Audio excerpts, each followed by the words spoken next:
Good morning, student. Welcome you all. So today we are going to discuss some sentences with let.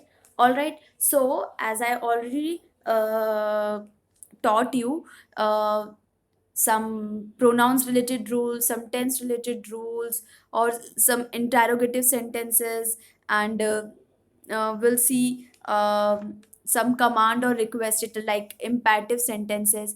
So imperative sentences में ही हमने late का start किया था. अब late को हम थोड़ा सा डिटेल में पढ़ते हैं. Basically let is use with different meaning. All right. So और let express some suggestion, some proposal, or we may used means we may use should and change the reporting verb into proposed or suggest. See, let used in various meanings. So first is let is used to make a proposal. Let किस में use होता है? To propose something. All right. First change the reporting verb into, जो reporting verb है means reporting verb said हुआ, say हुआ, tells हुआ, it's change into proposed or suggested. किस में change होगा? ये proposed में change होगा और suggested में change होगा.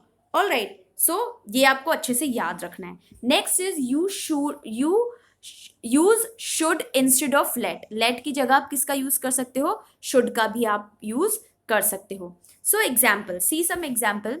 ही said to me let us go home. Right. तो ही सजेस्टेड. अब देखो सजेशन की कंडीशन आ रही है. भाई हम प्रपोज कब कर रहे हैं, सजेशन कब दे रहे हैं, सेंटेंस के अकॉर्डिंग ही पता होगा हमें. तो लेट अस गो होम. तो लेट अस गो होम, चलो घर चलते हैं. राइट. तो ये सजेशन है. सो ही सजेस्टेड टू मी. देखो सजेस्टेड टू, प्रपोज टू ऐसे आएगा, टू इसमें रिमूव नहीं होगा. ठीक है. So he suggested to me that. Put करेंगे डैट दोनों के बीच में. डैट. अब let us go home. So instead of let what we use here? Should. Okay. So अब अस को हमको किस में चेंज करना है? वी में. अब देखो अस हमारा आप कह दो ये एक ऑब्जेक्टिव है.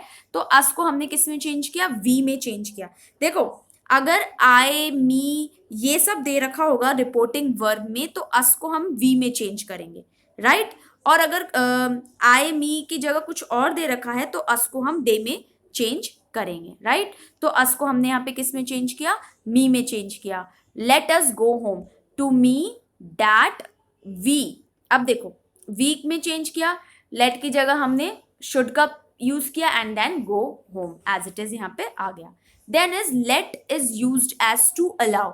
लेट एक कंडीशन में भी यूज होता है, दैट इज टू अलाउ की कंडीशन में, कि कोई चीज अलाउ करने की कंडीशन में भी हम लेट का यूज करते हैं. See indirect speech we change reporting verb to requested और ऑर्डर. देखो अब पहले तो इनडायरेक्ट स्पीच को हम क्या कर रहे थे? रिक्वेस्टेड सजेस्टेड और प्रपोज्ड में चेंज कर रहे थे सेंटेंस के अकॉर्डिंग.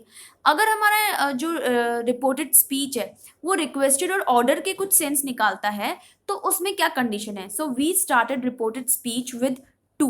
किससे स्टार्ट करेंगे? टू से. देखो अब कैसे होगा? टू से अब क्या कर रहे हैं? इस वाली कंडीशन में दो तरह की, अगर टू अलाउ की कंडीशन आ रही है, रिक्वेस्टेड और ऑर्डर्ड आ रहा है. तो जैसे Ram said to Mohan let him go do that. तो लेट हिम डू डैट ये क्या कर रहे हैं कि इसको करने दो. राइट. सो ये क्या कह रहे हैं? Ram said to Mohan. तो राम ऑर्डर्ड. राम किस कह रहे हैं? क्या कह रहे हैं? ऑर्डर कर रहे हैं, ऑर्डर दे रहे हैं किसको? मोहन को. सो इस वाली कंडीशन में हम जो टू का यूज करेंगे, डेट का यूज नहीं करेंगे, to connect the first part और the second part, that is the reporting part और the reported part. So to. अब इसमें देखो टू अलाउ भी आप लिख सकते हो और टू लेट भी आप लिख सकते हो. It's up to you. आपको अलाउ लिखना है, लेट लिखना है. तो मेरी इच्छा तो ये है, मतलब मैं ऐसा मानती हूँ, मेरी इच्छा नहीं है कि आप टू लेट यूज करो. तो आपको थोड़ा याद रखने, टू अलाउ पता नहीं आप भूल जाओ तो टू लेट का ही यूज कर लो आप इसमें. To let him to do. अब देखो इट भी किस में चेंज हो जाता है? डैट में. एक और चीज आपने यहाँ पे सीख ली, इट बिकम्स डैट. इट को भी हम डैट में यूज कर लेते हैं. दिस को डैट में यूज करते हैं, ये तो पता था हमें. इट को भी हम डैट में यूज करते हैं. Clear? So now will see some reported speech और एक्सक्लेमेटरी सेंटेंस. अब हम यहाँ पे क्या देख लेते हैं? कुछ एक्सक्लेमेटरी सेंटेंस देख लेते हैं. तो what do we mean by exclamatory sentence and what do we understand by this topic. So the exclamatory sentence expresses pain, disgust, sorrow, surprise, warning, joy, anger, etc. ये क्या एक्सप्लेन करते हैं? Exclamatory sentence. Sometimes exclamatory sentence to show the surprise also. हमें surprise की condition में भी, और exclamatory sentence में हम ऑलवेज हम क्या देखेंगे? एक एक्सक्लेमेटरी मार्क होता है, वो हम इसमें देखते हैं. All right, let's start. In exclamatory and optative sentence, exclamatory भी कहते हैं इसे, ऑप्टेटिव सेंटेंस भी कहते हैं. तो rule number 1 is reporting verb said is change into exclaimed. इसमें क्या होगा? रिपोर्टिंग वर्ब जो सेड है, जैसे हमने देखो इंटेरोगेटिव में आज में चेंज किया था. जब हम इम्पेरेटिव कर रहे थे, इम्पेरेटिव में हमने requested to, order to, command, इन सब में यूज किया था. But in exclamatory and optative sentence में सेट चेंज इनटू एक्सक्लेम्ड. किसमें चेंज हो जाएगा? Exclaimed in case of exclamatory sentence and into wished और prayed in case of optative sentence. Exclamatory sentence में हम एक्सक्लेम्ड करेंगे, और विश और प्रेड में हम, जैसे ऑप्टेटिव सेंटेंस में हमारे विश्ड और प्रेज होते हैं, उसमें हम करेंगे. He said hurray we won the match. Hurray we won the, hurray we won the match. अब ये तो डायरेक्ट में था, ठीक है. अब देखो, अब इनडायरेक्ट बनाते समय इसका क्या बना? सी हुर्रे वी वॉन, तो क्या था? ये खुशी है, मतलब अब जॉय में कर रहे हो. तो ही एक्सक्लेम विद डिलाइट, बहुत डिलाइट फील कर रहा हो, तो ही एक्सक्लेम विद जॉय भी आप इसमें लिख सकते हो, that they had von the match. All right, so next sentence is he said alas. Alas का मतलब जब आप दुख में बात करते हो, अलास, ओ गॉड, ये हो गया. So it is a grievous loss. ये क्या है? ग्रीवियस लॉस है, राइट. सो क्या करेंगे? ही एक्सक्लेम विथ सॉरो. दुख है तो सॉरो यूज करेंगे, तो ही एक्सक्लेम विथ सॉरो. हमने दोनों को ऐड करने के लिए क्या किया? डैट यूज किया.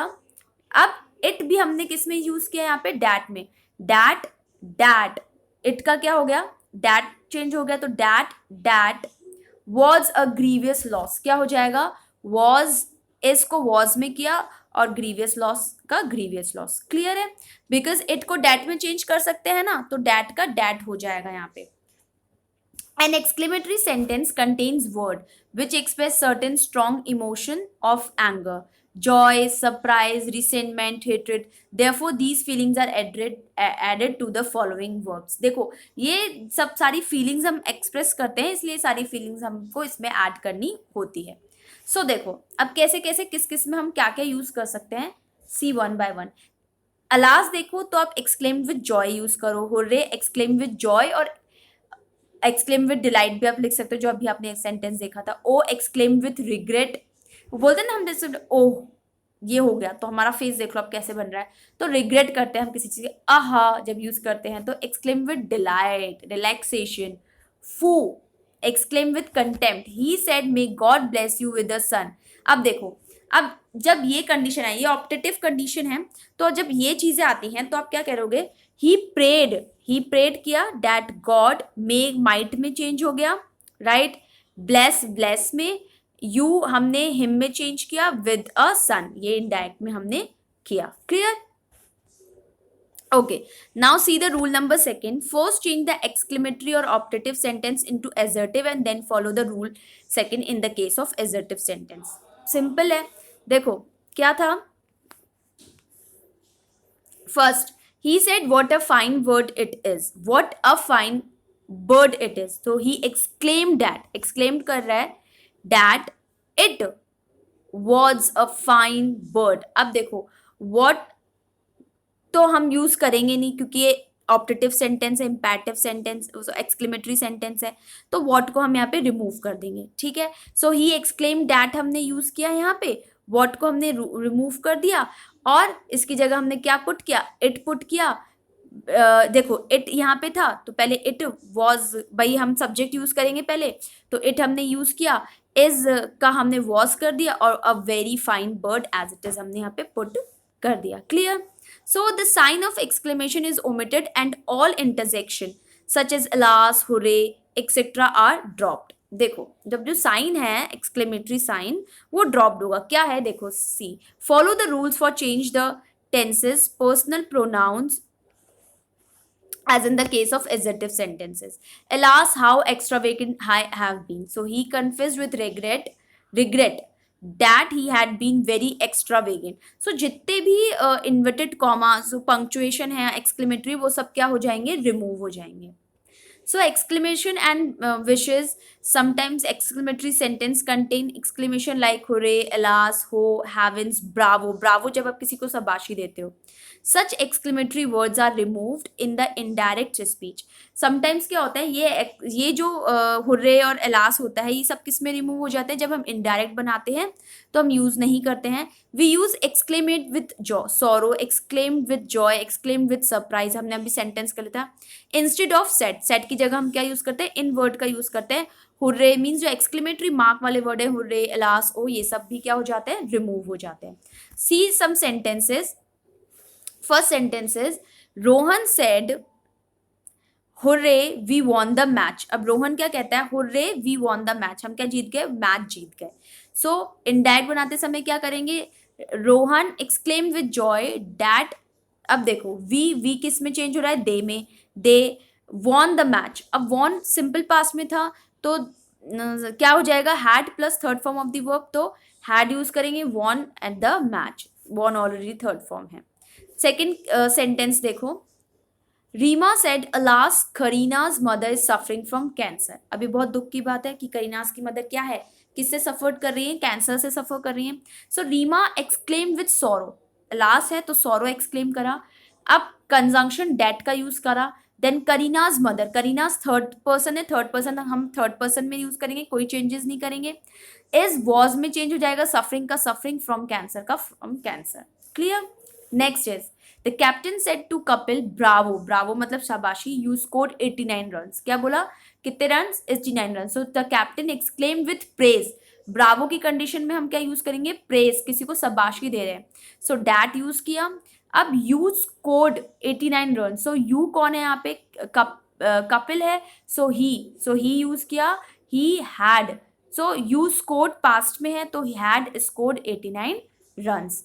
Alright. So with this we come to end our reported speech topic. So I hope you all have mastered the reported speech very well. So thank you for watching this video. So if you have any problem regarding this topic, so you can contact me, okay, anytime. Not anytime means some in school hours only. All right, so thank you so much.